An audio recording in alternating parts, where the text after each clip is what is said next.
নমস্কার, আমি বোধিসত্ত্ব খান চলে এসেছি সহজ শেয়ার বাজারের আরেকটি নতুন এপিসোড নিয়ে। প্রিয় বন্ধুরা, আশা করি সবাই ভালো আছেন এবং সুস্থ আছেন। আজকের 17ই জানুয়ারি মিড মার্কেটের সময় আমরা এই আলোচনাটা করছি এবং যতদূর দেখা যাচ্ছে নিফটি এবং সেন্সেক্স নেগেটিভে ট্রেড করছে, তবে নিফটির মধ্যে 30টা স্টক পজিটিভে ট্রেড করছে এবং বাকি 20টা স্টক নেগেটিভে ট্রেড করছে। এবার যে জায়গাটায় আজকের সমস্যাটি দাঁড়িয়েছে সেটি হলো ইনফোসিসের কালকের রেজাল্ট ভালো হওয়া সত্ত্বেও বিনিয়োগকারীদের মনে ধরেনি এবং তার ফলে আজকে ইনফোসিস কিন্তু প্রায় 6% কাছাকাছি পতনের সঙ্গে ট্রেড করছে। এক্সিস ব্যাংকের রেজাল্ট বিনিয়োগকারীদের মনোমতো হয়নি, অথচ এক্সিস ব্যাংক রেজাল্ট খুব যে খারাপ করেছে এমনটি বলা চলে না, কিন্তু তা সত্ত্বেও এক্সিস ব্যাংকেও আজকের 4%-এর ওপর পতন এসেছে। 3 নম্বর যে স্টকটি আজকের বাজারকে ধরে রেখেছে সেটা হচ্ছে রিলায়েন্স ইন্ডাস্ট্রিজ, এবং রিলায়েন্স ইন্ডাস্ট্রিজ বিশেষজ্ঞ এবং বিনিয়োগকারী দুজনেরই প্রত্যাশা ছাপিয়ে ভালো রেজাল্ট করেছে। কিরকম ভালো রেজাল্ট? রিলায়েন্স ইন্ডাস্ট্রিজ গত 13টা কোয়ার্টারের মধ্যে এই কোয়ার্টারে সর্বোচ্চ প্রফিট করে দেখিয়ে দিয়েছে এবং তার ফলে রিলায়েন্স ইন্ডাস্ট্রিজ আজকের বাজারের শুরুতে যদিও বা 5%-এর উপর উত্থান দেখেছিল, কিন্তু মিড মার্কেটে রিলায়েন্স ইন্ডাস্ট্রিজ 3% ঊর্ধ্বে উঠে ট্রেড করছে।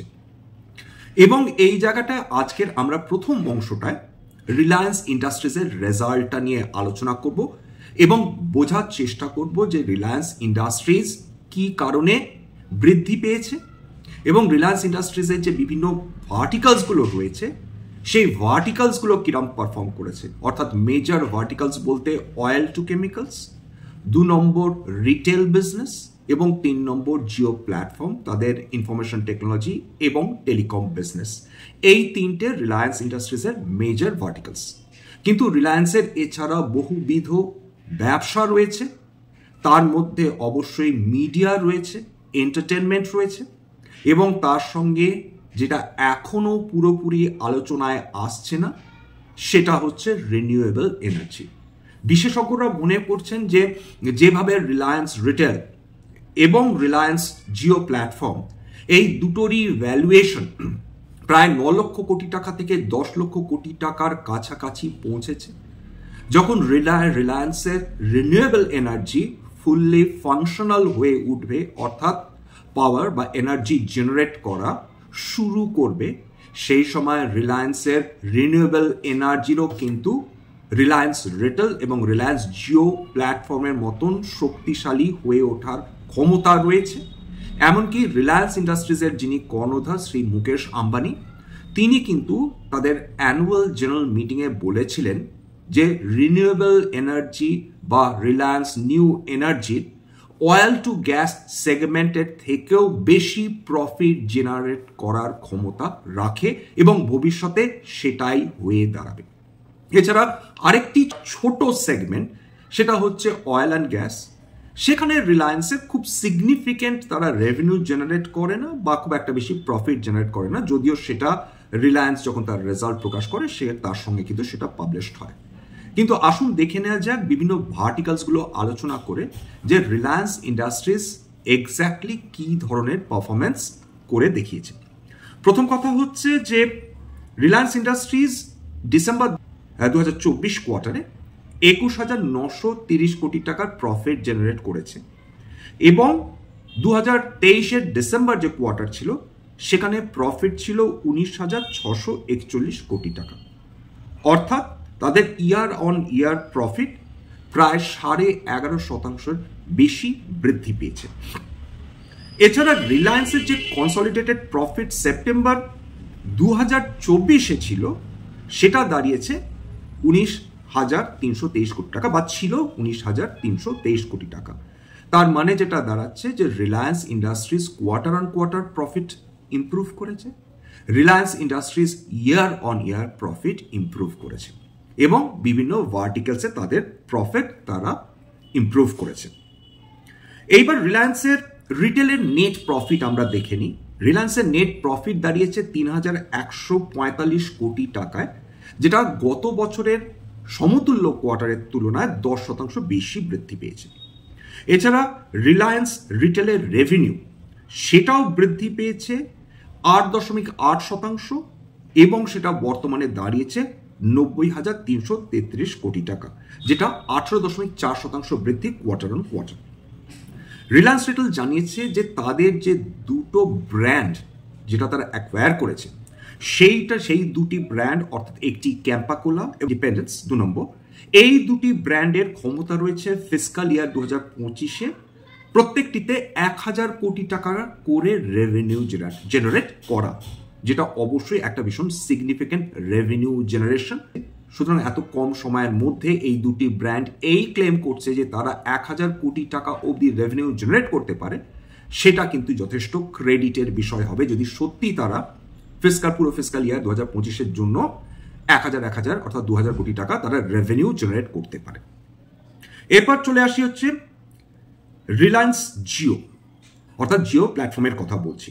জিও প্ল্যাটফর্মেও কিন্তু একটা ভীষণ স্বাস্থ্যকর বৃদ্ধি এসেছে, বিশেষ করে ডিসেম্বর 2024 কোয়ার্টার, অর্থাৎ গতকাল যে রেজাল্টসটা পাবলিশ হয়েছে, এবং তাদের মোট প্রফিট বৃদ্ধি হয়েছে 26% এবং ইয়ার অন ইয়ার সেই প্রফিট বৃদ্ধি হয়ে দাঁড়িয়েছে, প্রফিট আফটার ট্যাক্সের কথা বলছি, 6,861 কোটি টাকা, একটা সিগনিফিক্যান্ট ইমপ্রুভমেন্ট।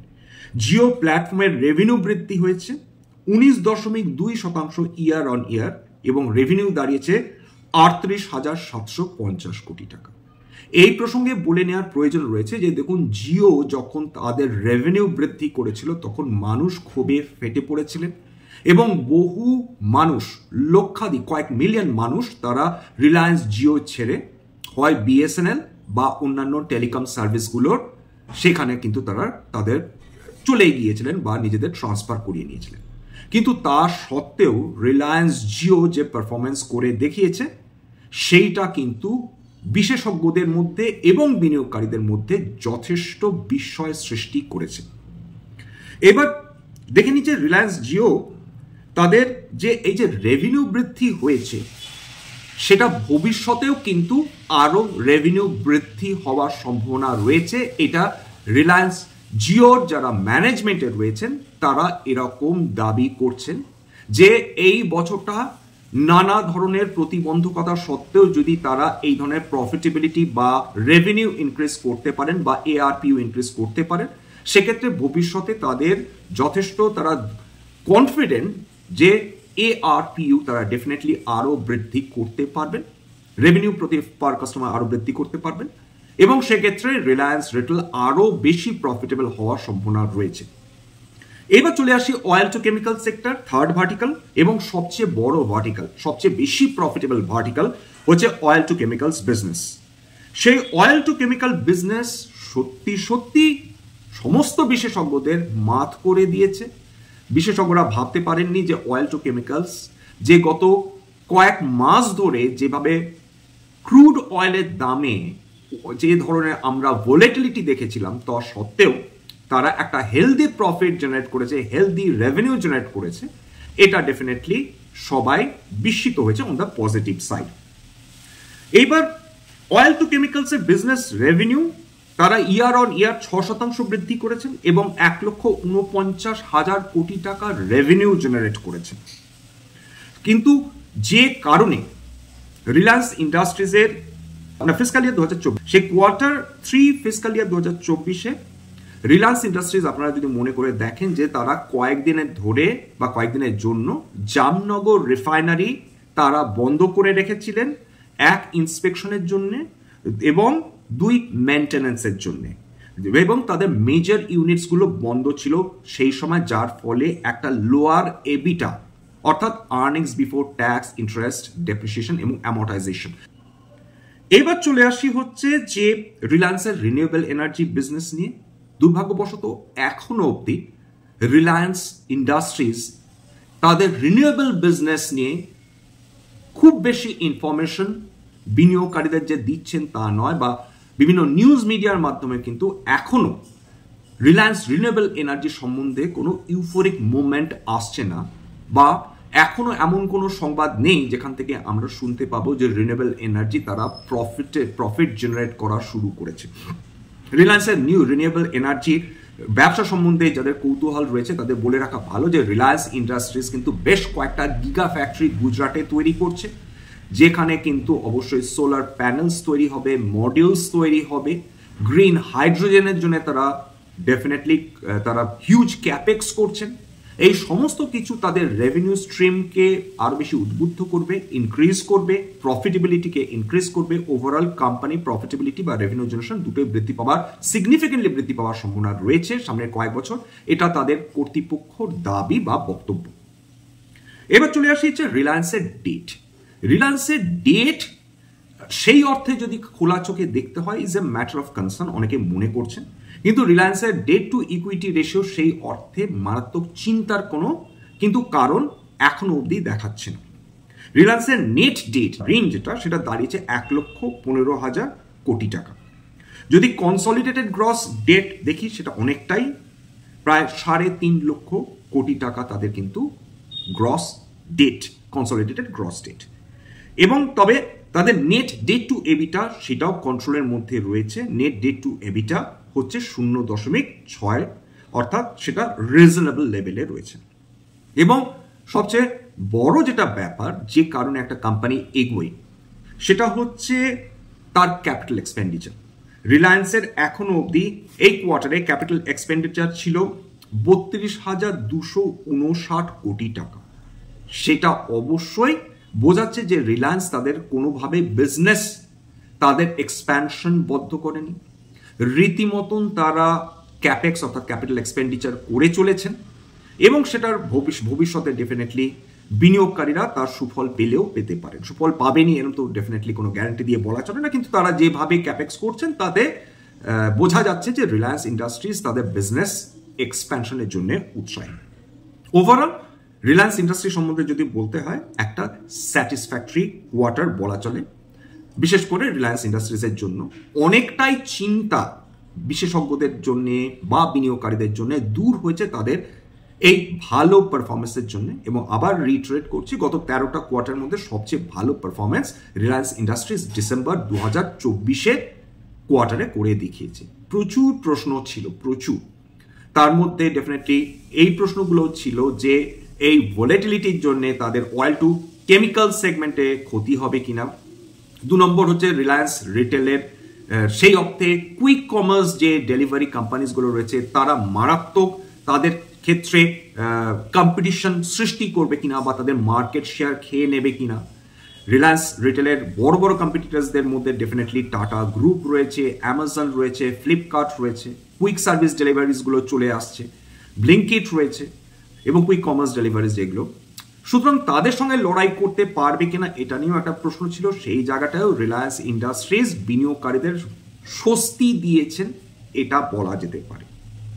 কিন্তু আজকের দিনে মার্কেটে যে প্রবলেমটা দাঁড়িয়েছে যে সেটা হচ্ছে সমস্ত প্রাইভেট সেক্টর ব্যাংকগুলোতে বড় কারেকশন এসছে। 2 নম্বর, সমস্ত ইনফরমেশন টেকনোলজি কোম্পানিজগুলো আজকে কারেকশনের মোডে ছিল। মিড মার্কেটের কথা বলছি, নিফটি আইটি ইন্ডেক্স কিন্তু 2% ওপর পতন দেখেছিল। এক সময় নিফটি 200 পয়েন্টের ওপর নেমে গিয়েছিল, কিন্তু সেখান থেকে কিছুটা স্টেবিলাইজ করেছে। ব্যাংকিং এবং আইটি কোম্পানিগুলো এতখানি পতন দেখার ফলে রিলায়েন্সের হাজার চেষ্টা সত্ত্বেও, আইটিসির চেষ্টা সত্ত্বেও কিন্তু নিফটি নিম্নমুখী ছিল। একসঙ্গে এই সমস্ত প্রাইভেট ব্যাংকসগুলো যদি পতন দেখে এবং তার সঙ্গে যদি আইটি কোম্পানিজগুলো পতন দেখে, একা এফএমসিজি কোম্পানিজগুলোর পক্ষে বা রিলায়েন্সের পক্ষে কিন্তু তাদের এগেনস্টে প্রতিরোধ তৈরি করা খুব মুশকিল হয়। তার কারণ প্রাইভেট ব্যাংকসগুলো এবং ইনফরমেশন টেকনোলজি কোম্পানিজগুলোর একটা মেজর ওয়েটেজ রয়েছে কিন্তু নিফটিতে। যাই হোক, আজকে চলে আসি কোন কোম্পানিজগুলো তাদের 52 উইকস হাই এবং কোন কোম্পানিজগুলো তাদের 52 উইকস লো দেখেছে। ভীষণ কম সংখ্যক গুরুত্বপূর্ণ কোম্পানি তারা ইদার 52 উইকস লো ছুঁয়েছে বা 52 উইকস হাই পৌঁছেছে। যেগুলো 52 উইকস লোতে আজকে লো ছুঁয়েছে তার মধ্যে উল্লেখযোগ্য কয়েকটা কোম্পানি রয়েছে, এক্সিস ব্যাংক, জে কর্প, যে নিরন্তর পতন দেখে চলেছে গত কয়েক দিন ধরে, গত কয়েক মাসে প্রায় 60% কাছাকাছি পতন দেখেছে। নেটওয়ার্ক 18, রিল্যাক্সো, ফুটওয়্যার, এই সমস্ত কোম্পানিগুলো আজকে 52 সপ্তাহের নিম্নস্তর ছুঁয়েছে। যে কোম্পানিগুলো 52 উইকস হাই ছুঁয়েছে তার মধ্যে রয়েছে Ashapura mines, Gujarat Apollo, Mahindra EPC, TCPL packaging, এছাড়া Bajaj health care. Bajaj health care প্রায় 90% ওপর উত্থান দেখেছে গত 2 থেকে 3 মাসের মধ্যে। আজকেরও প্রায় 14% ওপর উত্থান দেখে বাজাজ হেলথ কেয়ার কিন্তু ট্রেড করে চলছিল। এইবার চলে আসুন আজকে সেই কোম্পানিগুলো তারা ম্যাক্সিমাম পতন দেখেছে। প্লিজ এটা মাথায় রাখবেন যে আমি যখন আলোচনা করছি সেটা মিড মার্কেট, সুতরাং মার্কেটের শেষে, দিনের শেষে বিভিন্ন স্টক প্রাইসেসগুলোতে কিন্তু পরিবর্তন আসবে। কল্যাণ জুয়েলার্স, সেটা এত লাগাতার পতন দেখে চলেছে কিন্তু এখনো অত্যন্ত হাই পিতে ট্রেড করছে 80-র ওপর। আজকেরও 6%-এর ওপর পতন নিয়ে ট্রেড করছে। ইনফোসিস প্রায় 5.5%-এর উপর ট্রেড করছে, মানে পতন নিয়ে ট্রেড করছে। পিবি ফিনটেক বা পলিসি বাজার 5.32%। এক্সিস ব্যাংক অলরেডি আলোচনা করেছি, প্রায় 5%-এর কাছাকাছি পতন। এছাড়া বরুণ বেভারেজেস, কোটাক মাহিন্দ্রা, বরুণ বেভারেজেস 4.5%-এর উপর পতন। Kotak Mahindra bank, max health care, Chola investment, campus, এরা 2 থেকে 3%-এর মধ্যে পতন। JK cements, LT, iMindtree, Shriram Finance, TCS, Persistent Systems, ICICI Bank, RBL Bank, ICICI Prudential Life Insurance, Wipro, Ramco Cement, Scanfin Homes, Mahindra & Mahindra, Cyient, Dalmia Bharat, Adani Enterprises, এরা সবাই কিন্তু 1.5 থেকে 2%-এর উপর পতন দেখেছে আজকে। তাহলে এরকম কোম্পানিজগুলো যারা আজকের মোটামুটি যেটাকে বলা যেতে পারে সর্বোচ্চ উত্থান দেখেছে, সেরকম কোম্পানিজগুলোর মধ্যে অবশ্যই রয়েছে মাহিন্দ্রা ইপিসি 17%-এর উপর ট্রেড করছিল, বাজাজ হেলথ কেয়ার প্রায় 15%-এর কাছাকাছি। এছাড়া হিন্দুস্তান মোটরস, যারা অ্যাম্বাসেডার তৈরি করতেন, 12.14%। BLS international 7.6%। Fertilizers and chemicals 7%-এর ওপর।